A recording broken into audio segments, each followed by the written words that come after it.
Fear of God भगवान का डर। वंस देयर वेयर एक बार थे टू ब्रदर्स दो भाई हु वेयर वेरी नटी। नटी का मतलब था शरारती या फिर नटखट, ठीक है।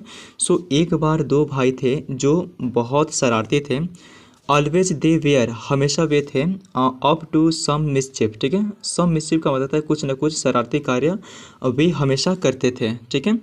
वन डे देयर मदर एक दिन उनकी माँ आक्स्ड ए प्रीस्ट एक पुजारी से कही टू टॉक बात करने के लिए टू हर सन उसके बेटे से एंड पुट और पैदा करने के लिए रखने के लिए the fear of God in them, ठीक है।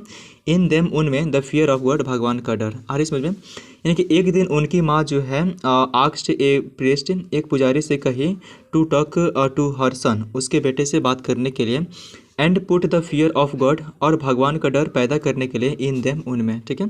उनमें भगवान का डर पैदा करने के लिए और उनसे बात करने के लिए उनके बेटे से बात करने के लिए उसकी माँ जो है पुजारी से कही सो डैट ताकि दे वुड मेंड वे सुधारें देयर वे अपने तौर तरीके, ठीक है। ताकि वे अपने तौर तरीके सुधारें। द प्रीस्ट आक्स्ड हर पुजारी जो है उससे कहा टू सेंड भेजने के लिए हर सन अपने बेटे को टू हिम उनके पास वन बाई वन एक एक करके, ठीक है। पुजारी जो है उससे कहा अपने बेटे को एक एक करके उसके पास भेजने के लिए।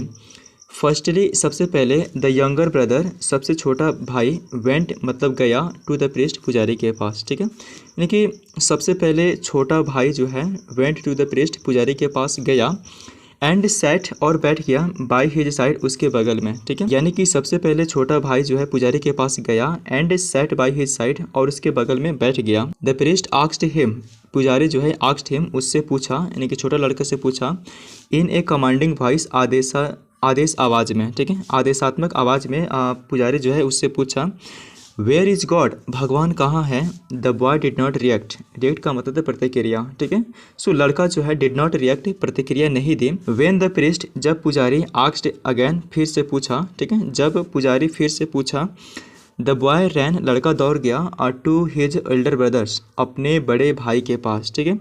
लड़का जो है अपने बड़े भाई के पास दौड़ गया भाग गया एंड सेड और कहा डू यू नो क्या तुम्हें पता है गॉड इज मिसिंग भगवान गायब है, ठीक है। डू यू नो क्या तुम्हें पता है गॉड इज मिसिंग भगवान गायब है एंड एवरीबडी थिंक्स और हर कोई सोचता है डैट मतलब कि जो कि दो सेंटेंसेस को कनेक्ट कर रहा है इसीलिए यहाँ पे डैट का मतलब होगा कि क्या तुम्हें पता है भगवान गायब है और हर कोई सोचता है कि वी आर रिस्पॉन्सिबल हम लोग जिम्मेवार हैं फॉर दिस इसके लिए, ठीक है। रिस्पॉन्सिबल का मतलब है जिम्मेदार। सो भगवान गायब है और हर कोई सोचता है कि we are responsible for this हम लोग इसके लिए जिम्मेदार हैं। सो इसी के साथ शॉर्ट इंग्लिश स्टोरी का इंग्लिश टू हिंदी ट्रांसलेशन समाप्त होती है। मैं ऐसा करता हूँ कि आपको पसंद आए होंगे। डेली इस प्रकार के शॉर्ट इंग्लिश स्टोरी के प्रैक्टिस से अध्ययन से आप अंग्रेजी सीख सकते हैं। कहीं ना कहीं स्ट्रक्चर आपके दिमाग के खोपड़ी में फिट कर जाती है और आप इजीली ट्रांसलेट कर पाते हैं, ठीक है। इसीलिए आप हिंदी से अंग्रेजी भाषा को सीख सकते हैं। If you like the video, do like, comment, share and subscribe.